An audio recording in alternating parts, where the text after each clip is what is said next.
Hello friends, review learning hub में आप सर्वનું સ્વાગત છે। આપણે ભણી રહ્યા છીએ ધોરણ 10 વિષય વિજ્ઞાન ચેપ્ટર નંબર 7 વિશે આજે ચર્ચા કરવાની છે। નિયંત્રણ અને સંકલન। ક્યારે જરૂરિયાત પડે છે નિયંત્રણ અને સંકલનની?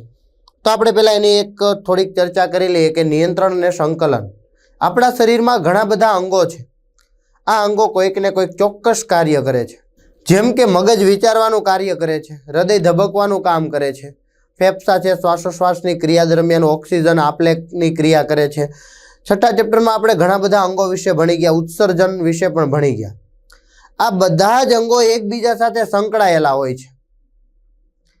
જો કોઈ એક અંગમાં કંઈક તકલીફ પડે તો એની અસર અન્ય અંગોને થતી હોય છે। તો નિયંત્રણ, આપણા શરીરમાં ચાલી શકીએ છીએ તો એક ચોક્કસ ક્રિયા થાય છે ચાલવાની, એના માટે આપણું આખું શરીર તૈયાર હોય છે। પગ જ ખાલી કામ કરે છે એવું જરૂરી નથી, આખા શરીરના બધા જ અંગો એની સાથે જોડાયેલા હોય। સ્નાયુતંત્ર આખા કંકાલ સાથે જોડાયેલું હોય એટલે આપણે વ્યવસ્થિત હલનચલન કરી શકીએ। એમાં આપણી આંખો ભાગ ભજવે છે, જોવે છે કે અહીંથી આપણે અહીંયા જવાનું છે। કાન કોઈ અવાજ સાંભળે છે, પાછળ આપણી કોઈ દોડતું હોય ને આપણને ખબર પડે છે આવે છે, આપણે તરત દોડીએ અથવા સાઈડ પર જતા રહીએ, એવી કોઈ ક્રિયા કરીએ છીએ। કૂતરાનો ભસવાનો અવાજ આવે ને ખબર પડે કે આ તો આપણી પાછળ દોડવાનું છે એટલે આપણે દોડવાનું છે। આવી બધી જે ક્રિયાઓ છે એમાં કોઈ એક અંગ ખાલી પગ એમ કે નહીં હું દોડી લઈશ, નહીં ચાલે। મગજને વિચારવું પડશે ક્યાંથી ક્યાં જવું છે, આંખને જોવું પડશે, કાનને સાંભળવું પડશે અવાજ કેટલે દૂરથી આવે છે। આવી બધી ક્રિયાઓનું આપણે નિયંત્રણ અને સંકલન જે થાય છે એના વિશે અભ્યાસ કરવાના છીએ। શરીરના તમામ અંગો કે જે એકબીજાના નિયંત્રણમાં તો હોય છે ને બધા જ ભેગા મળીને એનું સંકલન કરતો હોય ને આખું શરીર છે એ વ્યવસ્થિત કામ કરતું હોય છે। આજના આપણે લેક્ચરમાં હલનચલન અને ચેતાકોષ, પરાવર્તી કમાન અને મગજ આવા કેટલાક ટોપિકો વિશે ચર્ચા કરવાના છીએ। ખૂબ જ અગત્યનું ચેપ્ટર છે, ચેપ્ટર નંબર 7। જોઈએ પહેલો પ્રશ્ન, હલનચલન એટલે શું? હલનચલન એટલે શું? સજીવોમાં કયા હેતુઓ માટે હલનચલન જોવા મળે છે? આપણે કોને હલનચલન કહીએ છીએ? તો એના માટે સજીવોની સ્થિતિમાં ફેરફારને હલનચલન કહે છે। હવે કોઈ મનુષ્યની વાત કરીએ, કોઈ પ્રાણીની વાત કરીએ તો આપણને ખબર પડે કે હા એ તો દોડીને પોતાનું જગ્યા બદલે છે તો એ હલનચલન કરે છે। તો એ સ્થિતિમાં ફેરફાર કરે ને હલનચલન કહેવાય। સજીવ માટે એક લક્ષણ છે, હલનચલન એક લક્ષણ છે। કેટલાક હલનચલન વૃદ્ધિ સંબંધિત છે, એ વૃદ્ધિ થતી હોય જેમ કે નાનકડું બીજ હોય જમીનની અંદર આપણે નાખી દઈએ છીએ, પાણી છે આપીએ છીએ, એમને પાણી મળશે, એનું અંકુરણ થાય, એ ફૂટે, કોટા ફૂટે, ફણગાવેલા મગ, બરાબર છે। તો કેવું છે? તો કે બીજનું અંકુરણ છે એ કેવું છે? વૃદ્ધિ સંબંધિત, એ મોટું થવાનું છે, છોડ બનશે, વૃક્ષ બનશે, જે પ્રમાણેનું એ બીજ હશે એના પર। તો બીજ અંકુરણ પામી છોડનો વિકાસ કરે છે। પ્રાંકુર વિકાસ પામે ત્યારે પ્રરોહ તંત્ર ભૂમિમાંથી બહાર આવે છે, એટલે કે બીજનો એક કોટો ફૂટે છે ત્યારે એ પ્રરોહ તંત્ર ભૂમિમાંથી બહાર આવે એટલે કે ડાળીના સ્વરૂપમાં બહાર આવે, પર્ણો બને અને એ વિકાસ પામે। તો આ કેના સંબંધિત છે? વૃદ્ધિ સંબંધિત છે। હલનચલનના ઉદાહરણ આપણે કહીએ કે દોડવું, રમવું, ચાવવું, મોઢું વાગોળવું વગેરે વૃદ્ધિ સાથે સંબંધિત નથી। એનાથી આપણે કોઈ વૃદ્ધિ નથી થતી। આપણે દોડીએ છીએ આપણે મોટા થઈ જઈએ, ના, એવું નથી। ચાલીએ છીએ, રમીએ છીએ, ચાવીએ છીએ તો એનાથી કોઈ વૃદ્ધિ નથી થતી, પરંતુ અન્ય કાર્યો માટે જોવા મળે છે। હલનચલન અન્ય કાર્યો માટે છે।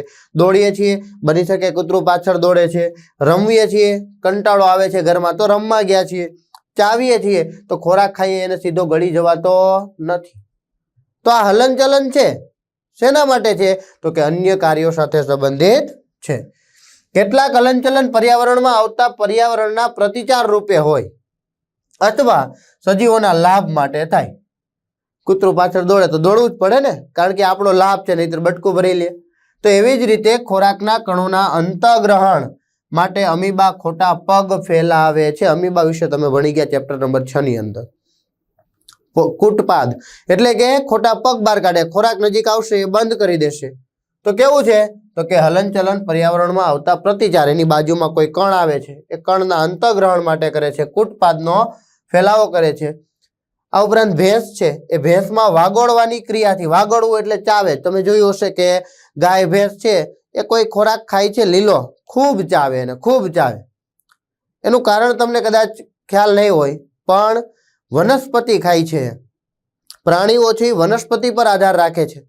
એમાંય તે ગાય ભેંસ છે એ શાકાહારી કહેવાય, એ માત્ર ને માત્ર વનસ્પતિઓ ખાતા હોય. તો વનસ્પતિ જ્યારે ખાતા હોય ત્યારે એની કોષ દિવાલ છે, તમને ખ્યાલ હશે કે વનસ્પતિ કોષમાં કોષ દિવાલ જોવા મળે, પણ પ્રાણી કોષની અંદર એટલે કે આપણી અંદર કોષ દિવાલ જોવા મળતી નથી, આપણા કોષની અંદર. તો જે વનસ્પતિ કોષ છે એની કોષ દિવાલ છે, એ કોષ દિવાલ છે સેલ્યુલોઝની બનેલી છે. તો એ સેલ્યુલોઝનું પાચન છે ને ખૂબ ધીમું હોય. હવે જો પાચન માર્ગમાં એ જતું રહે, મતલબ કે એને ચાવવાની ક્રિયા ધીમી છે, થોડુંક ચાવીને ગળે ઉતારી દે, તો પૂરતા પ્રમાણમાં એમાઇલેઝનો સ્ત્રાવ ન થાય, એના પાચનની ક્રિયા ધીમી થાય ને અપાચિત ખોરાક વધારે વધે. એવું ન થાય એટલા માટે શું કરે તો કે સેલ્યુલોઝ છે એનું પાચન થવું થોડુંક અઘરું છે, જટિલ છે, એટલે મુખમાં એ ખૂબ જ વાગોળે મતલબ એને ખૂબ ચાવે. તો ભેંસ છે, ગાય છે, આ બધા જ જે ખોરાક ખાય છે તે વનસ્પતિ ખાય છે. તો વનસ્પતિ કોષની અંદર શું હોય? સેલ્યુલોઝ હોય કોષ દિવાલની અંદર, જેનું પાચન માટે એને ખૂબ જ ચાવવાની જરૂરિયાત પડે છે. હવે ભેંસ વાગોળવાની ક્રિયાથી ખોરાકનું નાના ટુકડાઓમાં રૂપાંતર થાય છે અને તેનું પાચન સરળતાથી થઈ શકે, એટલા માટે આ સેલ્યુલોઝના પાચન માટેનું છે બધું, કે એટલા માટે એ વાગોળે છે. કેટલાક હલનચલન છે સજીવોના રક્ષણ કે બચાવ માટે હોય. જેમ કે ઉદાહરણ તરીકે આપણી આંખો તરત પર આ ખુલ્લી હોય, સૂર્યપ્રકાશમાં જાય છે, સૂર્યનો સીધો કિરણો આપણી આંખ પર આવે, અથવા તો આપણે ઓચિંતું સૂર્ય સામું જોવાનો પ્રયત્ન કરીએ, તરત આંખો બંધ થઈ જશે. કોઈ વસ્તુ છે બાજુમાંથી આંખ પાસેથી પસાર થાય, આંખ બંધ થઈ જાય. તમે જોજો મોટા ભાગે આંખને ઈજા થતી ઓછી જ હોય, ઓછી ઈજા થાય. કેમ? કારણ કે આંખ છે એ ખૂબ જ તીવ્રતાથી, એને જરાક પણ એવું થશે એટલે તરત આંખ બંધ થઈ જાય. અંદર ઈજા થવા દેશે નહીં. અંદર તો ખૂબ અગત્યનું અંગ છે, નાજુક અંગ છે, જો એને નુકસાન થાય તો ચાલે નહીં. એટલા માટે આપણી પાપણો છે, આપણી પાપણો નીચે પડી જાય, બંધ થઈ જાય, આંખ અંદર સુરક્ષિત રહે. એટલા માટે ઝડપથી આપણે આંખો બંધ કરી દઈએ છીએ. આપણી આંખો પર તીવ્ર પ્રકાશ આપાત થતા એ જે કીકી છે એનું સંકોચન થાય છે, અને ગરમ વસ્તુને જો આપણે હાથ અડકીએ તરત જ હાથ પાછો ખેંચી લઈએ. આ બધું આપણા બચાવ માટે છે, આંખનો બચાવ, હાથનો બચાવ. ગરમ તપેલીને પકડી લીધી પછી એને આપણે પકડી નથી રાખતા, કાં ઘા થઈ જાય કાં મૂકી દઈએ તરત. કેમ? આપણા બચાવ માટે કેટલાક શરીરની અંદર ફેરફારો થતા હોય છે, હલનચલન થતા હોય છે.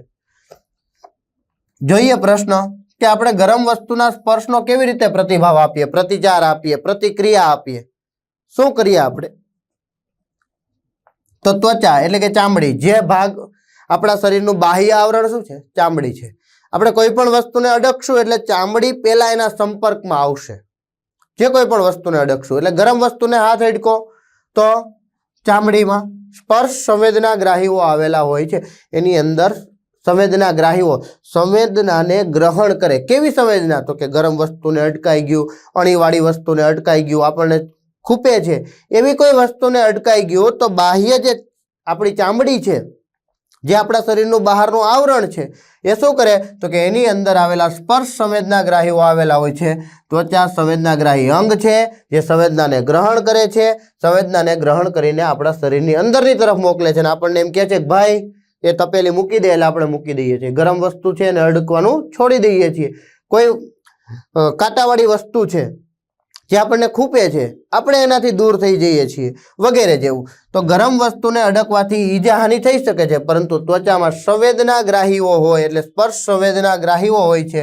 તેમની ટોચના ભાગે કેટલાક ચેતાકોષોના વિશિષ્ટીકરણ પામેલા તંતુઓ આવેલા હોય છે. જે ચેતાકોષ છે એનો જે આગળનો ભાગ છે તે શિખા તંતુઓ છે, જે સંવેદનાને ગ્રહણ કરે છે.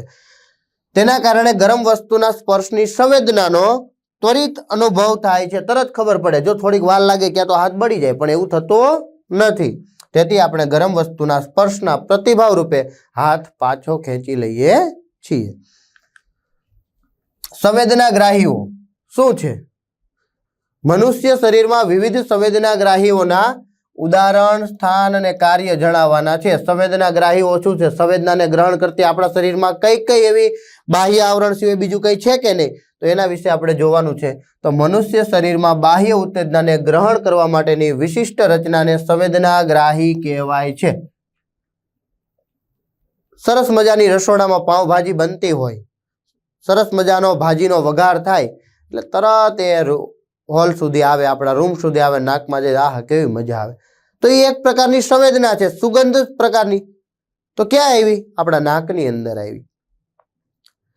રસોડાની અંદર જે કેટલુંક દૂર છે, થોડું દૂર છે, છતાં પણ આપણા નાક સુધી પહોંચી ગઈને આપણને કીધું કે ભાઈ અંદર ભાજી બને છે. તો એ આપણો ખ્યાલ છે. તો એવું જે અંગ છે એ અંગને શું કહેવાય? સંવેદનાગ્રાહી અંગ કહેવાય. સ્પર્શ કરવા માટે બાહ્ય આવરણ, ચામડીનો ભાગ વગેરે જેવા આ સંવેદનાગ્રાહીઓ આપણા સંવેદાંગોમાં, અંગમાં સ્થાન પામેલા હોય છે, એટલે આપણા શરીરમાં આવેલા છે. જોઈએ આપણે. પહેલું છે રસગ્રાહી એકમો. પહેલું છે રસગ્રાહી એકમો. રસ, પાવભાજીની જ વાત કરી, કેવું થાય? તરત મોઢામાં પાણી આવી જાય, રસ સ્ત્રાવ પામે. તો જીભની સપાટી પર સ્વાદની ઓળખ કરે છે અને તરત એમ થાય કે નહીં, આનો સ્વાદ આવો આવવાનો છે. તો રસગ્રાહી એકમો ક્યાં આવેલા છે? જીભની સપાટી પર આવેલા છે, સ્વાદની ઓળખ કરે છે. ઘ્રાણગ્રાહી એકમો. ઘ્રાણગ્રાહી એટલે સુગંધ સંબંધિત હોય. નાકની અધિચ્છદીય સ્તરમાં અંદરની સાઈડ ઉપરના આવરણમાં આવેલું હોય છે, ગંધની ઓળખ કરે છે, સુગંધ પારખે. ત્યાર પછી સ્પર્શગ્રાહી એકમો. હમણાં જ આપણે કીધું કે કોઈ ગરમ વસ્તુને અટકી જઈએ છીએ તો ક્યાં આવેલું છે? તો કે આપણા બાહ્ય આવરણમાં, ચામડીમાં, ત્વચામાં આવેલું છે, જે શું કરે છે? સ્પર્શની ઓળખ કરે છે. ત્યાર પછી પ્રકાશ, દ્રષ્ટિગ્રાહી એકમો. જોવા માટેનું ક્યાં આવેલું હોય? તો કે આંખમાં આવેલું હોય. ક્યાં હોય? આંખમાં. જે દ્રશ્યની ઓળખ કરે છે. કોઈ વસ્તુ પર જ્યારે સૂર્યપ્રકાશ પડે ને એ પ્રકાશ આપણી આંખમાં જાય એટલે આપણે વસ્તુને ઓળખી શકીએ છીએ. એટલે પ્રકાશ અથવા તો દ્રષ્ટિગ્રાહી એકમો આંખમાં આવેલા છે. અને આંખમાં આવેલા છે આ ઉપરાંત તે શેની ઓળખ કરે છે? દ્રશ્યની ઓળખ કરે છે. કોઈ વસ્તુની આપણને ઓળખ બતાવે છે. ધ્વનિગ્રાહી એકમો એટલે કે આપણો કાન. કોઈ વ્યક્તિ બોલે છે, આપણને એનો અવાજ તરત ઓળખાઈ જાય છે કે આ વ્યક્તિ છે.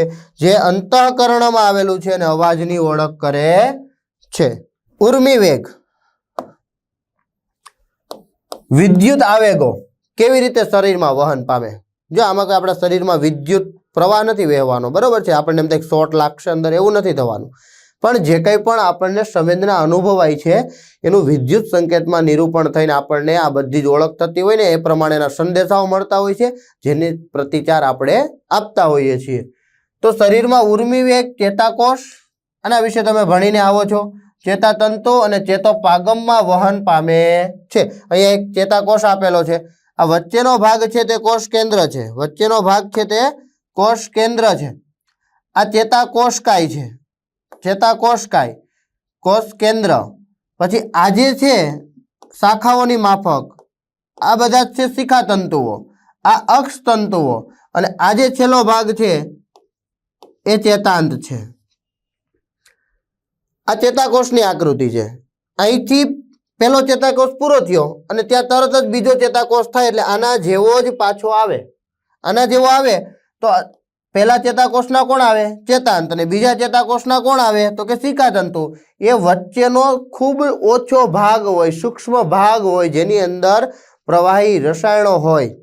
તો એ જે સૂક્ષ્મ ભાગ છે એને કહેવાય ચેતોપાગમ.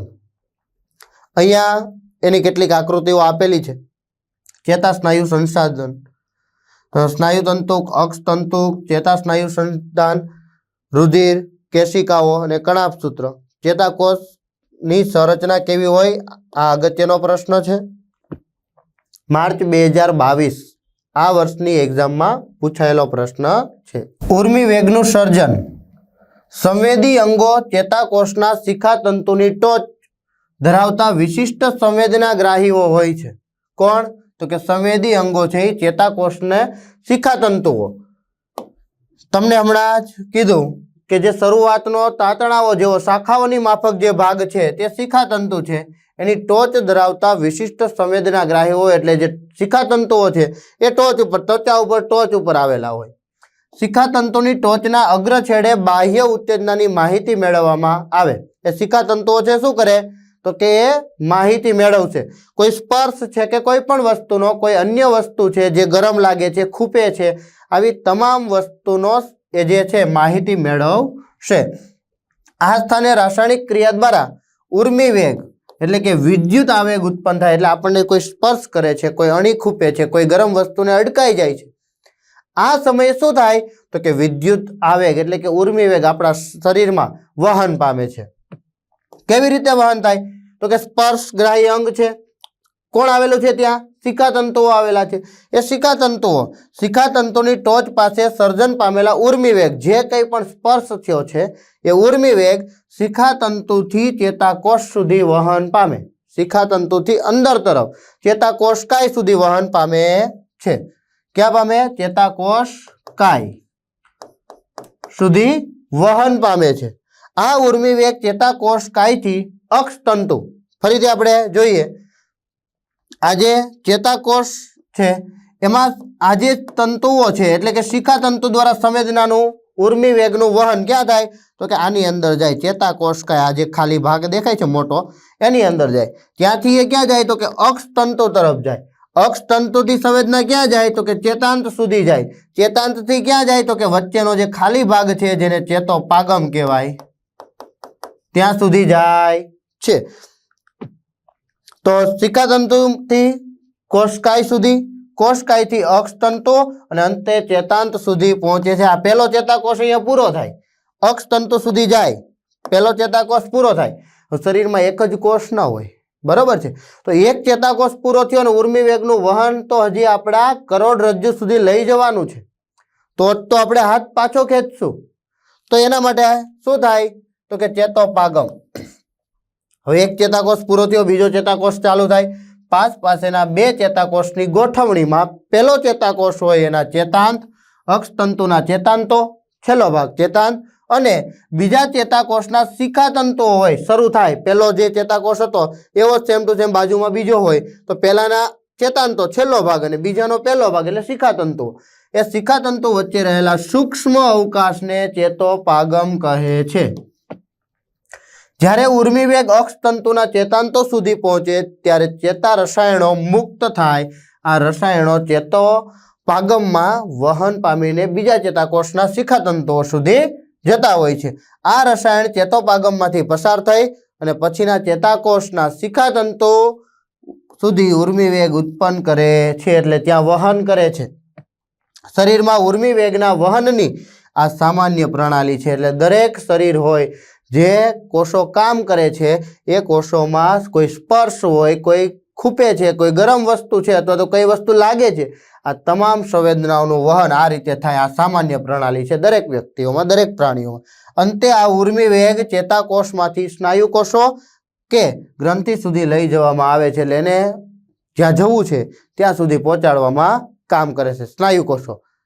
હવે હાથ પાછો ખેંચી લઈએ, ખાલી હાડકું હોય પાછું ન ખેંચાય, સ્નાયુઓ જોઈએ તો જે હાથ વળી શકે, તો ત્યાં સુધી પહોંચાડે છે. પરાવર્તી ક્રિયાઓમાં શું થાય છે? પરાવર્તી ક્રિયા, હાથ ગરમ લાગ્યું, આપણે કોઈ તપેલી, ધારો કે મમ્મી કઈ મૂકીને જતા રહ્યા હોય ગેસ ઉપર, ગેસ બંધ છે પણ હજી બંધ કરીને ગયા, આપણને ખબર નથી અને આપણે પહોંચી જઈને હાથથી પકડી લીધું. પકડી લીધા પછી તરત જ આપણે હાથ પાછો ખેંચી લઈએ છીએ. શું કામે ખેંચી લઈએ છીએ? તો એ આખી જે ક્રિયા છે પરાવર્તી ક્રિયા છે. પરાવર્તી ક્રિયાનો અર્થ શું થાય તો કે મગજના ઐચ્છિક કેન્દ્રોની જાણ બહાર, ઐચ્છિક કેન્દ્રોની, આપણી ઈચ્છા મુજબ જે કામ કરતા હોય. હવે આપણને ખબર જ છે કે ગરમ વસ્તુ છે તો આપણે થોડો સ્પર્શ કરવા જવાના, ડાયા થવાના કે નહીં હું પકડી લઉં, ન પકડીએ, બરાબર છે? એવી રીતે આપણા ઐચ્છિક કેન્દ્રોની જાણ બહાર, એટલે આપણને ખબર હોય તો આપણે પકડવાના જ નથી, પણ એની જાણ બહાર બાહ્ય ઉત્તેજના, ગરમ વસ્તુને પકડાઈ ગયું, ઉત્તેજના સામે દર્શાવાતા અનૈચ્છિક, આપણે ઈચ્છતા નથી છતાં પણ એ આપણને પૂછશે નહીં કે હાથ પાછો ખેંચી લઉં કે ન ખેંચું. એ તો ઓટોમેટિક સેકન્ડના અમુક ભાગની અંદર તો હાથ પાછો ખેંચાઈ ગયો હશે. કેમ તો કે અનૈચ્છિક, આપણે ઈચ્છીએ કે ન ઈચ્છીએ પણ આપણી ઈચ્છા અનુસાર તો કરશે નહીં. અનૈચ્છિક અને ઝડપી પ્રતિચારને આપણે પરાવર્તી ક્રિયા કહીએ. ક્યાંક જઈએ છીએ, ઉઘાડા પગ છે અને ભૂલથી જો કાંટો આપણા પગ ઉપર લાગી જાય, શું થઈ જાય? તરત લંગડી લઈ લઈએ. કેમ? પગ નથી મૂકતા. કદાચ તમે ઈચ્છો તો પગ નહીં મૂકો. કેમ? કારણ કે અનૈચ્છિક, આપણને પૂછ્યા વગર આપણને ઈચ્છા છે કે નહીં એના વગર આપણું શરીર જ પગ ઊંચો લઈ લેશે, એ પ્રતિચાર છે ને પરાવર્તી ક્રિયા કહેવાય. અથવા અસ્તિત્વ માટે ત્વરિત અનૈચ્છિક પ્રતિચાર રૂપે જીવવું છે, સાજે રહેવું છે, બરાબર છે, તો ત્વરિત અનૈચ્છિક પ્રતિચાર રૂપે દર્શાવાતી અગત્યની ક્રિયા જેમાં મગજની કોઈ સક્રિય ભૂમિકા નથી. આ સંદેશો મગજ સુધી પહોંચશે પણ મગજ એમ નહીં કહી કે ભાઈ હવે તને એવું થઈ ગયું છે તો ઝડપથી હાથ પાછો ખેંચી લઈ, મગજ સંદેશો નહીં આપે. તેની કોઈ સક્રિય ભૂમિકા નથી. હા, એને જાણ ચોક્કસથી થશે. બીજી વખત કાંટો લાગ્યો હશે, એક વખત કાંટો લાગ્યો હશે, જતા હશું રસ્તામાં તો આમ કાંટો જોઈ જશો તો સાઈડ પરથી જ ચાલશું. ગરમ વસ્તુને એક વખત પકડાઈ ગયું હોય તો બીજી વખત ત્યાં જવાની હિંમત ન કરીએ, જઈએ ને તો આમ કરીએ, તપેલીને ગરમ હોય ને તો કેમ આપણે ચેક કરશું કે ગરમ છે કે ઠંડી છે. તો એ જે સક્રિય ભૂમિકા નથી મગજ, તો આ જે ક્રિયા છે ને પરાવર્તી ક્રિયા કહેવાય. તો પરાવર્તી ક્રિયાની બે વ્યાખ્યાઓ, પરાવર્તી ક્રિયાના કેટલાક ઉદાહરણ. અજાણતા પિન ભોંકાતા હાથ ઝડપથી પાછો ખેંચી લો. ઘણી વખત ક્લાસરૂમમાં આપણે એવું કરતા હોઈએ કે પેન્સિલની અણી કાઢીને ટેસ્ટ ફ્રેન્ડને કરીએ, ગાલ પર આમ ખોપે, એ કેટલોક દૂર જાય છે એ પ્રમાણે ખબર પડે કે આ કેટલી અણી છે. તો અજાણતા પિન ભોંકાતા હાથ ઝડપથી પાછો ખેંચી લેવો, અજાણતા ગરમ વસ્તુને હાથ અડકતા દૂર હાથ લઈ લેવો, ઉધરસ, બગાસું, છીંક જે આપણા હાથમાં નથી એ એક પ્રતિચાર છે. શું છે? પ્રતિચાર છે, એટલે પરાવર્તી ક્રિયા છે. ઉરોદર પટલનું હલન ચલન શ્વાસોશ્વાસની ક્રિયા દ્વારા આપણી જાણ બહાર જ એ તો થયા જ કરે છે. ઘૂંટણને આંચકો લાગવો, ક્યારેક ચાલતા હોય ને ઘૂંટણમાં ઓચીને તો આંચકો લાગી જાય. તીવ્ર પ્રકાશમાં આંખની કીકી નાની થઈ જવી, તો એ પણ એક પ્રતિચાર રૂપે પરાવર્તી ક્રિયાનું ઉદાહરણ છે. આંખના પલકારા, એ પણ અમુક સમયે આંખ થાકી ન જાય એટલા માટે પલકારા ચાલુ જ હોય. આ ઉપરાંત પસંદગીના સ્વાદિષ્ટ ખોરાકને જોતા શું થાય? મોઢામાં પાણી આવી જાય. ત્યાં આપણે એવું નથી કહેવા જતા કે નહીં આ બહુ મસ્ત છે, હમણાં મને પાણી આવશે ને પછી પાણી આવે. જોઈએ કોઈ ના મળીએ, ભૂખ લાગી છે, તરત મોઢામાં પાણી આવે. તો આ પણ એક પરાવર્તી ક્રિયાનું ઉદાહરણ છે. આપણે પરાવર્તી ક્રિયાની સરખામણીમાં વિચારવાની ક્રિયા ધીમો પ્રતિચાર શા માટે આપીએ છીએ? વિચારવા માટે ખૂબ જટિલ પ્રક્રિયા છે. વિચારવું એ ખૂબ જ જટિલ પ્રક્રિયા છે. આપણે વિચારીએ છીએ અને આવી કોઈ વસ્તુને હાથ અડકી ગયો, ગરમ વસ્તુને, તો એ બંનેની સરખામણી કરો તો વિચારવાની ક્રિયા ખૂબ ધીમી છે, જ્યારે પરાવર્તી ક્રિયા છે ખૂબ જ ઝડપી છે. તો શા માટે આપીએ છીએ આપણે જોઈએ. પરાવર્તી ક્રિયા અને વિચારવાની ક્રિયામાં ધીમો પ્રતિચાર શા માટે આપીએ છીએ? વિચાર કરવો તે એક જટિલ ક્રિયા છે. કેટલું બધું મગજને વિચારવાનું છે, કેટલું બધું એને યાદ રાખવાનું છે. તેમાં ઘણા બધા ચેતાકોષોના ઉર્મિ વેગની જટિલ પારસ્પરિક ક્રિયાઓ સંકળાયેલી છે. શેમાં? મગજમાં આપણે વિચારીએ છીએ તેના માટે. વિચાર કરવા માટેના કેન્દ્રો અગ્ર મગજમાં છે, અગ્ર મગજમાં આવેલા છે. તે શરીરના વિવિધ ભાગોમાંથી ચેતા એટલે કે સંવેદી દ્વારા માહિતી મેળવે છે. હમણાં જ આપણે કહી ગયા કે મગજ એમાં કોઈ સક્રિય ભાગ નથી ભજવતો. કેમાં? પરાવર્તી ક્રિયામાં. પણ એની જાણ તો એ મગજને કરશે કે ભાઈ તારાથી એવું થઈ ગયું છે, ગરમ વસ્તુને હાથ અટકાઈ ગયો છે, બીજી વખત ધ્યાન રાખજે. એટલે મગજને એ જાણ કરશે. તો મગજ શું કરશે? એ યાદ રાખશે, એના માટે વિચાર કરશે. તો વિચાર માટેના કેન્દ્રો અગ્ર મગજમાં છે. શરીરના વિવિધ ભાગોમાંથી ચેતા દ્વારા માહિતી મેળવે છે. એ બધી જ માહિતીઓનો સંગ્રહ ત્યાં કરશે, યાદ રાખશે, બધું જ એ કરશે મગજ. વિચાર કેન્દ્રોમાં આ માહિતીનું અર્થઘટન થાય છે. આપણા શરીરના મગજની અંદર વિચાર કેન્દ્ર છે, ત્યાં એ બધું છૂટું કરે કે હા આવું કંઈક છે, એટલે શું કરે? એનું અર્થઘટન કરે છે અને સૂચના તૈયાર કરવામાં આવે છે. મગજમાંથી આ સૂચના ચેતા દ્વારા પ્રતિચારક અંગ તરફ, આ જે ચેતા છે પ્રતિચારક અંગ કે જ્યાં આવું થયું હતું તે અંગ તરફ વહન પામે છે. આમ પ્રતિચાર દર્શાવવા માટે તે વધારે સમય લે. કેમ? મગજ સુધી પહોંચ્યું, પગમાં કાંટો લાગે, પગથી મગજ કેટલું દૂર? ધારો કે ત્યાંથી કાંટો લાગ્યો હોય, મગજ સુધી પહોંચે છે કે નહીં પગમાં કાંટો લાગ્યો. હવે કાંટો લાગ્યો તો શું થશે? તો કે પગ ઊંચો લઈ લેવાનો, પણ મગજ પાસે તો એનું અર્થઘટન કરશે, હજી એ વિચાર છે કે આવું થયું છે, ને પછી પાછો સંદેશો મોકલે ને પરાવર્તી ક્રિયા જ્યાં થવાની છે એટલે કે આપણા પગ સુધી પહોંચે ને પછી આપણે પગ ઊંચો લઈએ તો આટલી વારમાં તો આપણો પગ આખો મુકાઈ ગયો હોય ને કાંટો અંદર ઘૂસી ગયો હોય તો આપણા શરીરને નુકસાન કરે. તો એ ખૂબ જ વધારે સમય લે મગજ. જો આ ક્રિયા મગજ દ્વારા થતી હોય તો પરાવર્તી ક્રિયામાં સામાન્ય રીતે સૂચના આપણા શરીરમાં રહેલું કરોડરજ્જુ છે, બરાબર છે, કરોડરજ્જુ, હાડપિંજર, કરોડરજ્જુ દ્વારા આપવામાં આવે છે. તેથી અંગથી મગજ તરફ, પગની અંદર હાડકાઓ છે, કરોડરજ્જુ છે, હાથ છે, એ પણ કરોડરજ્જુ. મધ્યમાં કોણ આવશે? કરોડરજ્જુ આવશે. મધ્યમાં કોણ આવશે? કરોડરજ્જુ આવશે. મગજ આ બધા જ અંગોથી દૂર રહેશે. તો આ બધો જ માહિતીઓ મગજ સુધી પહોંચે, અર્થઘટન કરે તો ઘણો બધો સમય લાગે. આથી મગજ તરફ અને મગજથી પાછા અંગ તરફ જવાનો ઉર્મિવેગ વહનનો સમય બચે છે. શા માટે? આ ક્રિયા કરોડરજ્જુ કરી નાખે તો. તેથી વિચારવાની ક્રિયામાં આપણે ધીમો પ્રતિચાર આપીએ છીએ અને કરોડરજ્જુ છે એ પ્રતિચાર માટે ઝડપથી કાર્ય કરે છે. પરાવર્તી કમાન સમજાવો. ખૂબ જ અગત્યનો પ્રશ્ન, ખૂબ જ અગત્યનો પ્રશ્ન. પરાવર્તી કમાન સમજાવો. કરોડરજ્જુની પરાવર્તી ક્રિયા સમજાવો. પરાવર્તી ક્રિયામાં સંકળાયેલી અંતર્વાહી એટલે કે સંવેદી ચેતા અને બહિર્વાહી એટલે કે પ્રેરક અથવા તો ચાલક ચેતા કરોડરજ્જુ સહિતના જોડાણને પરાવર્તી કમાન કહે છે. સૌથી સહેલી વ્યાખ્યા, પરાવર્તી ક્રિયાનો માર્ગ, જેમાં કોણ કોણ છે? તો કે સંવેદનાગ્રાહી છે, અંગ છે, એટલે કે આપણો હાથ છે, કોઈ વસ્તુને અડકે છે તો સંવેદનાગ્રાહી અંગ. તો પહેલું સંવેદનાગ્રાહી અંગ. બીજું સંવેદી ચેતાકોષ, એનું વહન કોણ કરે છે? તો કે એક નલિકા જેવું હશે જે સંવેદી ચેતાકોષ છે, તો એ સંવેદી ચેતાકોષ. પૃથ્થકરણીય ચેતાકોષ, હવે ક્યાં સુધી જશે? તો કે આપણો કરોડરજ્જુ છે એ કરોડરજ્જુમાં જશે, તો પૃથ્થકરણીય ચેતાકોષ. પાછું ત્યાંથી સંદેશો મોકલી દીધો, કોણે? કરોડરજ્જુએ. કોની પાસે મોકલો? તો કે ચાલક ચેતાકોષ. ક્યાં પહોંચે છે? તો કે આપણા હાથ જ્યાં ગરમ લાગે છે ત્યાં સુધી આપણા સંદેશો પહોંચાડી દીધો છે, એટલે પ્રતિચારક અંગ કે ભાઈ એને પાછું ખેંચવાનું છે. આ સંદેશો અહીંયા સુધી પહોંચી ગયો, એનું આખું જોડાણ એટલે એને કહેવાય પરાવર્તી કમાન. આમાં જ આપણી થિયરી તૈયાર થઈ જાય અને આપણી વ્યાખ્યા પણ તૈયાર થઈ જાય. એટલે આ વ્યાખ્યા વધારે તૈયાર કરવાની અને યાદ પણ સહેલાઈથી રહેશે. જો અહીંયા કેટલી વસ્તુ આપી છે? તો કે ગ્રાહી અંગ છે, આના દ્વારા ગ્રહણ થાય. કોઈ વસ્તુને આપણે ગરમ વસ્તુને અટકી ગયા એટલે ગ્રાહી અંગ. કોણ લઈ જાય છે? સંવેદી ચેતાકોષ. ક્યાં લઈ જાય છે? કરોડરજ્જુની અંદર, એટલે એને કહેવાય પૃથ્થકરણીય ચેતાકોષ. પૃથ્થકરણીય ચેતાકોષ સુધી જાય છે. ત્યાંથી એ સંવેદનાને કોણ લઈ જાય છે? તો કે ચાલક ચેતાકોષ લઈ જાય છે. ક્યાં સુધી લઈ જાય છે? તો કે પ્રતિચારક અંગ, અને એને એમ કહે છે કે ભાઈ હાથ પાછો ખેંચાઈ જા. હાથના સ્નાયુઓ સુધી જાય છે ને આપણે હાથ પાછો ખેંચી લઈએ છીએ.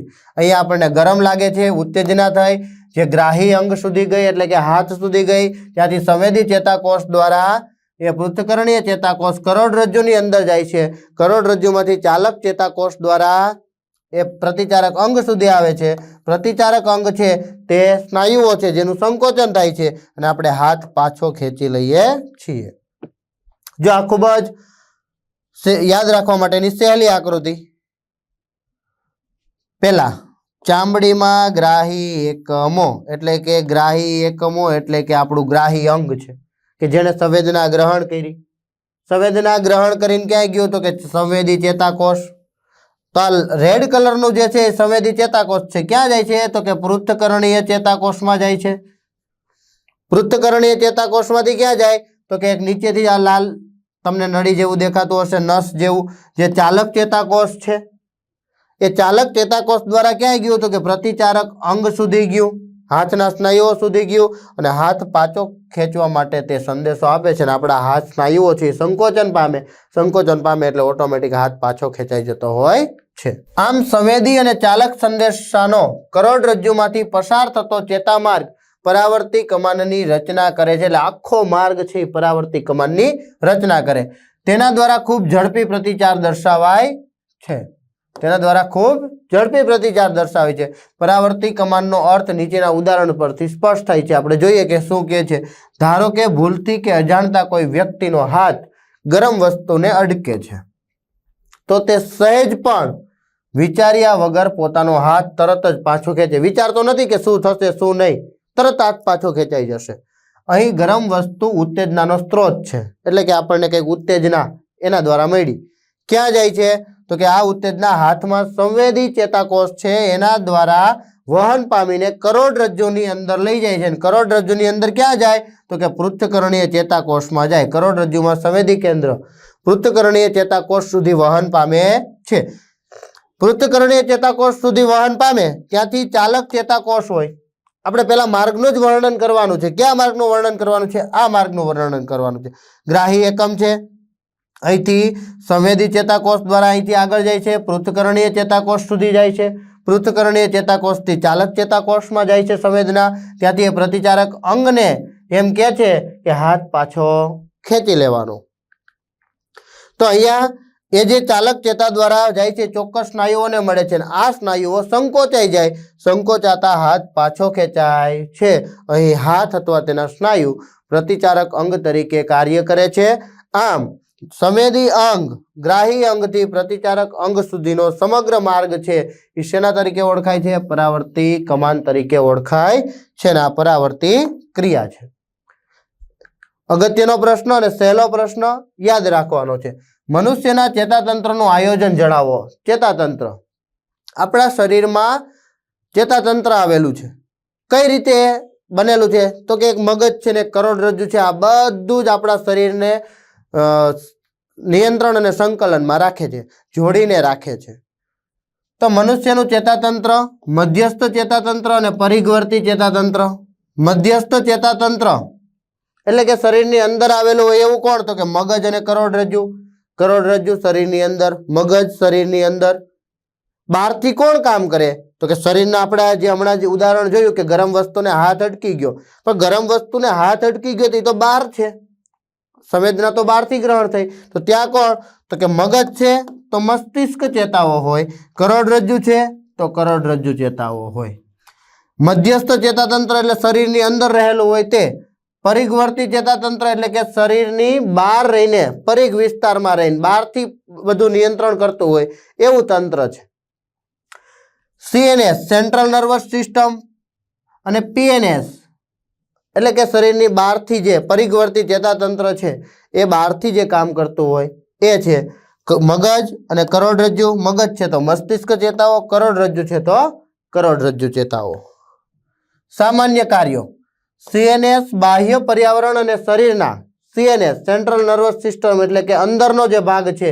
મધ્યસ્થ ચેતાતંત્ર છે તે પર્યાવરણ અને શરીરના બધા ભાગોમાંથી સંવેદના માહિતીને મેળવે છે અને તેમનું સંકલન કરે છે. મગજ અને કરોડરજ્જુ આ બધી જ માહિતીઓ મેળવીને એનું સંકલન કરે. કરોડરજ્જુ પરાવર્તી ક્રિયામાં સંકળાય છે. હાથ પાછો ખેંચવાની ક્રિયા સાથે કરોડરજ્જુ સંકળાયેલું છે. જ્યારે આ બધું જ યાદ રાખવાનું અને માહિતી મેળવવાનું કામ કોનું છે? મગજનું છે. મગજ શરીરનું મુખ્ય સંવેદિતતા ધરાવતું કેન્દ્ર છે. એને કાંઈ નુકસાન થાય તો આપણા શરીરનું કોઈ સંતુલન શક્ય બનતું નથી. મગજ આપણને વિચારવાની અનુમતિ આપે છે. આપણે કંઈક વિચારવું હશે તો મગજ એની અનુમતિ આપે છે, એટલે મગજ વિચારે છે, એટલે આપણે કંઈ એની પાસે પરમિશન નથી માગવી પડતી કે હું આ વિચારું છું. પણ આપણે કોઈ પણ વિચાર કરીએ છીએ, કોઈ વસ્તુને જોઈએ છીએ તો આપણા મગજમાં એની વિચારવાની અનુમતિ આપે છે અને વિચાર આધારિત ક્રિયા કરવા માટે પણ પ્રેરે છે. આપણે ઈચ્છીએ કે ધોરણ 10ની અંદર 90% લાવવા છે તો લાવી શકાય, કારણ કે એ વિચારવાની તો અનુમતિ આપે જ છે, પણ સાથે સાથે વિચાર આધારિત જે ક્રિયા છે એ કરવા માટે પણ પ્રેરે છે.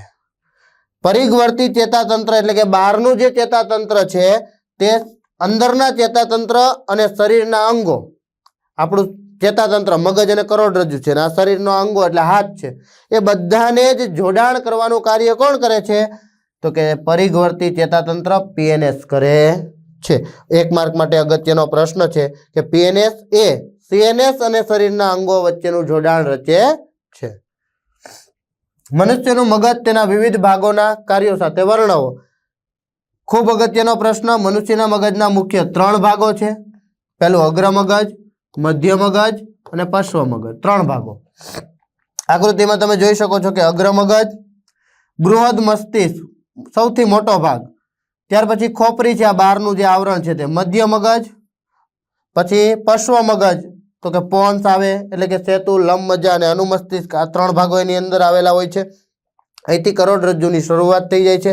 હાઇપોથેલેમસ પિટ્યુટરી ગ્રંથિ તો એ મગજના નીચેના ભાગમાં, ગરદનથી ઉપરના ભાગમાં જોવા મળે છે. આ મગજની રચના અને એના 3 ભાગો દર્શાવેલા છે. હવે આપણે બધા જ ભાગો વિશે જોઈએ. અગ્ર મગજ તે મુખ્યત્વે બૃહદ મસ્તિષ્ક ધરાવતો વિચારવા માટેનો મુખ્ય ભાગ છે. કોણ? અગ્ર મગજ. તે વિવિધ ગ્રાહી એકમોમાંથી સંવેદનાઓ મેળવે અને એના માટેના જે કોઈ પણ જગ્યાઓ જોઈએ, વિસ્તારો જોઈએ, એ અગ્ર મગજની અંદર આવેલા હોય છે. અગ્ર મગજમાં શ્રવણ, ઘ્રાણ, દ્રષ્ટિ. શ્રવણ એટલે સાંભળવું, ઘ્રાણ એટલે સૂંઘવું, દ્રષ્ટિ એટલે જોવું. એટલે આ ત્રણેય આવી ગયું. આંખ, કાન, નાક. આંખ, કાન, નાક. આ ત્રણેય માટે વિશિષ્ટીકરણ પામેલા અલગ અલગ વિસ્તારો અગ્ર મગજમાં હોય. 1 માર્ક માટે આવે. શ્રવણ, ઘ્રાણ, દ્રષ્ટિ. જોવું, સૂંઘવું, સાંભળવું. આ ત્રણેય માટેના વિશિષ્ટીકરણ પામેલા વિસ્તારો ક્યાં છે? અગ્ર મગજની અંદર છે. તેમાં સહનિયમન માટેના સ્વતંત્ર ક્ષેત્રો હોય છે. આ વિસ્તારોમાં વિવિધ ગ્રાહી એકમોમાંથી પ્રાપ્ત થતી માહિતીઓને તેમજ મગજમાં સંગ્રહાયેલી માહિતીઓને સંકલિત કરી સંવેદનાઓનું અર્થઘટન કરવામાં આવે છે. સહનિયમન. બધા જ કાર્યો એક સાથે થતા હોય. શરીરના દરેક અંગો બધા જ કાર્યો એક સાથે કરતા હોય છે. આ બધા જ કાર્યો માટે સ્વતંત્ર ક્ષેત્ર છે. બધા જ કાર્યો માટે સ્વતંત્ર ક્ષેત્ર છે. સૂંઘીએ છીએ એના માટેનું ક્ષેત્ર છે, ચાલીએ છીએ, વિચારીએ છીએ, ઉલટી થાય, આ બધા જ માટે કંઈક ને કંઈક ક્ષેત્ર છે. એ બધાને એકબીજા સાથે સાંકળવાનું કામ છે, અર્થઘટન કરવાનું કાર્ય છે, એ અગ્ર મગજ કરે છે. માહિતીના અર્થઘટન બાદ કેવી રીતે પ્રતિચાર કરવો, અર્થઘટન કરી લીધું કે આવું થયું, પ્રતિચાર કરવો તે માટેનો નિર્ણય લેવામાં પણ અગ્ર મગજમાં આવે છે. તેમાં ઐચ્છિક સ્નાયુઓના, ઐચ્છિક એટલે આપણે ઈચ્છા મુજબ હાથ ઊંચો કરો, હાથ ઊંચો, હાથ સામે કરો, સામે. તો આ બધા ઐચ્છિક કહેવાય કે આપણી ઈચ્છા પ્રમાણે કરે. તો ઐચ્છિક સ્નાયુઓના હલનચલનની ક્રિયાનું નિયંત્રણ કરતા પ્રેરક એટલે કે ચાલક ચેતા કેન્દ્રો આવેલા છે. તેમાં અલગ અલગ ભાગ તરીકે ભૂખ સંબંધિત કેન્દ્ર પણ હોય છે. ભૂખ લાગે કેમ ખબર પડે? તો મગજની અંદર, અગ્ર મગજની અંદર પણ તેનો એક ભાગ આવેલો હોય છે કે જે ભૂખ લાગે એટલે આપણને કહેતો હોય છે કે ભાઈ હવે જમી લે, થોડું થોડું જમી લે. એના માટે એમાં અલગ ભાગ આવેલો હોય છે. મધ્ય મગજ તે ચતુષ્કાય મગજનો મધ્ય ભાગ છે. ચતુષ્કાય મોટું મગજ, મધ્ય ભાગ છે. તેમાં દ્રષ્ટિ અને શ્રવણની, જો ખાસ અહીંયા 2 વસ્તુ આવી ગઈ. સૂંઘવાનું નીકળી ગયું. કઈ વસ્તુ આવી? દ્રષ્ટિ અને શ્રવણની. પરાવર્તી ક્રિયાના કેન્દ્રો છે. સૂંઘવું છે કે નહીં, એના વચ્ચે શું પ્રતિચાર આપે છે એના માટેના કેન્દ્રો અહીંયા આવેલા છે. બસ મધ્ય મગજમાં એક જ મુદ્દો છે યાદ રાખવાનો. પશ્વ મગજ તો 3 વસ્તુ, પોન્સ, અનુમસ્તિષ્ક અને લંબ મજ્જા. આ 3 ભાગો. તો પોન્સ, સેતુ, લંબ મજ્જા અને અનુમસ્તિષ્ક પશ્વ મગજના ભાગો છે.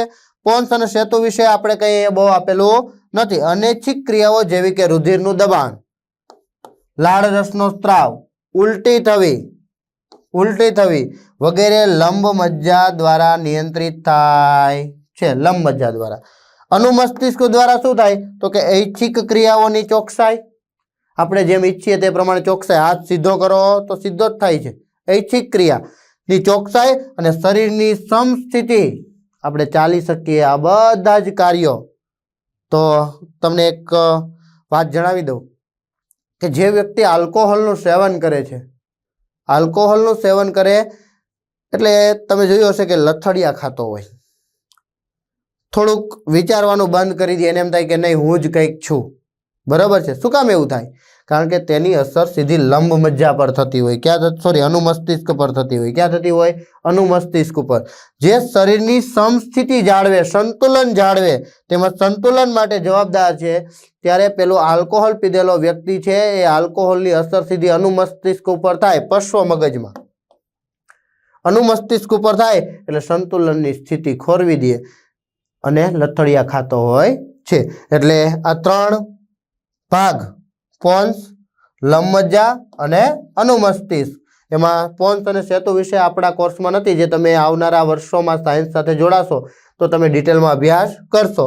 લંબ મજ્જા તો કે રુધિરનું દબાણ, લાળ રસનો સ્ત્રાવ અને ઉલટી થવી જેવી અનૈચ્છિક ક્રિયાઓ આપણા હાથમાં હોતો નથી. આવી બધી ક્રિયાઓનું નિયમન કોણ કરે છે? તો કે પશ્વ મગજમાં આવેલું લંબ મજ્જા અને અનુમસ્તિષ્ક છે તે ઐચ્છિક ક્રિયાઓની ચોકસાઈ અને શરીરની સમસ્થિતિ તેમજ સંતુલન જાળવવાનું કાર્ય કરે છે। મધ્યસ્થ ચેતાતંત્રની પેશીઓ કેવી રીતે રક્ષણ પામે? આપણું મગજ છે, કરોડરજ્જુ છે, ખૂબ જ જરૂરી એવો અંગ છે। જો એને કંઈ નુકસાન થાય તો ચાલે નહીં।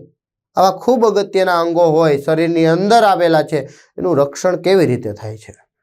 તો મધ્યસ્થ ચેતાતંત્ર મગજ અને કરોડરજ્જુનું બનેલું છે। મગજ વિવિધ ક્રિયાઓ માટે ખૂબ અગત્યનું અને નાજુક અંગ છે। એને નુકસાન થાય તો ચાલે નહીં। બની શકે કે અનુમસ્તિષ્ક ઉપર ઈજા થાય તો માણસ ક્યારેય સંતુલન ઊભો થઈને ચાલી ન શકે, ઊભો થઈને ચાલવા જાય પડી જાય। આવી રીતે તો આપણા શરીરના તમામ અંગો, અગ્ર મગજ, વિચારવા માટેનું, સૂંઘવા, જોવાનું, સાંભળવાનું, આ બધા જ અંગો છે, જો ક્યાંક ને ક્યાંક ઈજા થઈ જાય ને એ કેન્દ્રો ઉપર જ્યારે નુકસાન થાય ત્યારે આપણે આટલી કેટલીક વસ્તુઓ ગુમાવી દેતા હોય છે। એટલા માટે નાજુક અંગ છે, તેથી તેનું સાવચેતીપૂર્વક રક્ષણ જરૂરી છે। રક્ષણ કરવું જોઈએ। તો મગજ ક્યાં આવેલું છે? તો કે મસ્તિષ્ક તરીકે, મસ્તિષ્ક પેટી તરીકે ઓળખાતી અસ્થિઓની બનેલી પેટીમાં, હાડકાઓ, અસ્થિ એટલે હાડકાઓ ની પેટીમાં રક્ષણ પામે છે। મસ્તકની અંદર, એ ખોપરીની અંદર મગજની ફરતે, જે મગજ છે, મગજની ફરતે આ જે આવરણ છે અસ્થિઓનું બનેલું, અસ્થિઓનું બનેલું જે મગજ પેટી છે, એ પેટીની અંદર મગજ છે। તો મગજની ફરતે પ્રવાહી હોય છે, એને કહેવાય મસ્તિષ્ક મેરુજળ કહેવાય। જે પ્રવાહી છે એ પ્રવાહીને કહેવાય મસ્તિષ્ક મેરુજળ। એટલે કે મગજ છે એ પ્રવાહીની અંદર હોય છે, ફરતી બાજુએ પ્રવાહી, અને એની ઉપર અસ્થિની બનેલી પેટી આવેલી હોય છે, જે શું કરે તો કે આંચકાઓ સામે રક્ષણ આપે। આપણે ચાલીએ છીએ તો મગજ તો આમ હલતું હોય ને, પણ એ જે પ્રવાહી છે એ આંચકાઓ સામે મગજને રક્ષણ આપે છે, એનું રક્ષણ કરે છે। કરોડરજ્જુ, તો કરોડરજ્જુ કરોડસ્તંભ કે પૃષ્ઠવંશ તરીકે ઓળખાતી સખત અસ્થિમય રચના છે, એ રચનામાં રક્ષણ પામે। કરોડરજ્જુ છે, કરોડસ્તંભ, પૃષ્ઠ, કશેરુક દંડ આપણે કહી શકીએ, જે ઓળખાતી સખત અસ્થિમય હાડકાઓની બનેલી હાડપિંજર રચનામાં રક્ષણ પામે છે। ચેતાપેશીનું કાર્ય શું થાય? તો તે સંવેદી અંગોના ગ્રાહીઓ, ચેતાપેશી આપણા શરીરમાં દરેક જગ્યાએ છે, જે સંવેદનાઓનું ગ્રહણ કરે છે, ગ્રાહીઓ દ્વારા સંવેદના એકત્રિત કરે છે।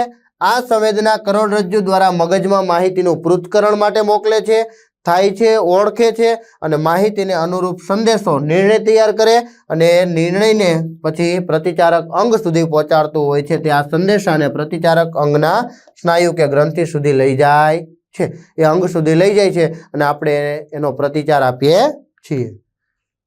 સ્નાયુ પેશીનો ચેતા ઉર્મિ વેગ પ્રત્યે પ્રતિચાર કેવી રીતે હોય? તો જ્યારે ઉર્મિ વેગ સ્નાયુ સુધી પહોંચે ત્યારે સ્નાયુ તંતુનું હલનચલન થાય। સ્નાયુ તંતુઓથી શું કરે? હલનચલન કરે। કોષીય સ્તરે હલનચલનની શરૂઆત થાય, એક કોષ, બીજો કોષ, ત્રીજો કોષ।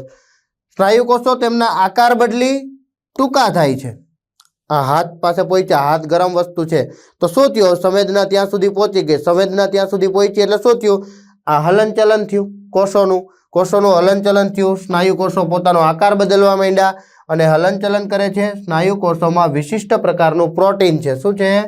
પ્રોટીન છે, એ પ્રોટીન આવેલું છે, તેના કારણે તેમના આકાર અને તેમની વ્યવસ્થામાં ફેરફાર થાય। પ્રોટીન આવેલું હોય છે, તેના કારણે તેમના આકાર અને તેમની વ્યવસ્થામાં શું થાય છે? ફેરફાર।